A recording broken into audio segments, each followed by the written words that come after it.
You do need to control your nerves, you need to control your thoughts, you need to go to an auction prepared. Make sure you've had the documents checked, negotiate the terms if you need to. Make sure you've done your building inspections, your pest inspections. But most importantly, go there with a number, and that number is your maximum number. At that point, you walk away.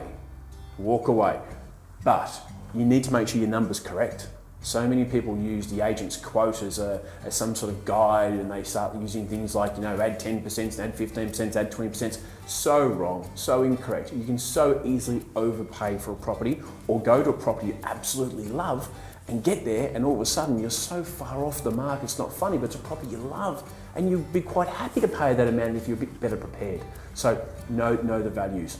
There isn't one way to act at auction. It depends on the agent, it depends on the vendor, it depends on the circumstance, it depends on the competition as well. What you need to do is you need to be strong. You need to make sure that you're confident. How do you do that? By knowing your numbers, by understanding and reading the other people. I'm sure everyone's been to an auction and you see two people talking and nudging, and should we go another 1,000? You know they're coming to their end of their budget, and you'll find that the people that are reading body language, and they may not be as obvious to go, is there another 1,000? But you can read their body language. You can see sometimes their head shrug. You can see sometimes very, very small movements that you know what it means.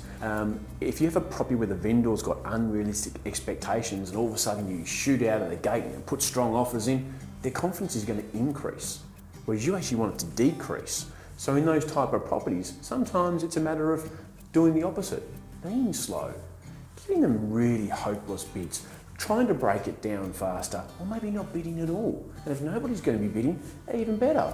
Now, you've got to be very careful in that regards. You don't want it to be passed into somebody else or nobody at all, but you don't want to be giving the vendor confidence. Once it's on the market and all you're doing is you're now bidding against your competition, okay, well then you have to read it. What are they like? Who are they?